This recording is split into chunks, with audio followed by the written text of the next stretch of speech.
He is not just a man, but a just man. இன்று நம் தாய் திரு அவை புனித யோசேப்பின் பெருவிழாவை கொண்டாடுகிறது. The silent witness என்று கூறுவார்கள். நாம் திருவிவிலியத்தை பார்க்கும் போது யோசேப்பு ஒரு வார்த்தை கூட பேசவில்லை. ஆனால் அவரது செயல் திருவிவிலியம் வரலாற்றையே மாற்றியுள்ளது. நம்முடைய அன்றாட வாழ்வை எடுத்துக்கொள்ளும் போது நாம் பேரும் புகழுக்கமாக ஓடிக்கொண்டிருக்கிறோம். பல நேரங்களில் கைத்தட்டலுக்காக காத்துக் கொண்டிருக்கிறோம். இங்கு நமக்கு புனித சூசைப்பர் கற்றுத்தரும் பாடம் ஒன்றுதான். அமைதியாக இருந்து கடவுளின் திருவுள்ளத்தை நாம் நிறைவேற்ற வேண்டும்.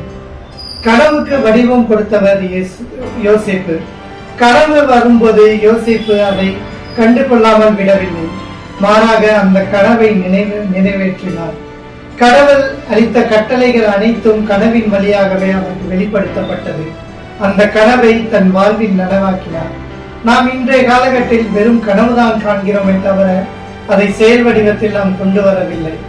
எனவே புனித சூசைப்பரின் பெருவிழாவை கொண்டாடும் நாம் அவரை போல் வாழ்வோம். அவரை போல ஒரு உத்தம நீதிமானாகவும் நல்ல குடும்ப தலைவராகவும் நல்ல சாட்சிய வாழ்வாகவும் செயலில் காட்டும் வாழ்வாகவும் நாம் வாழ்வோம்.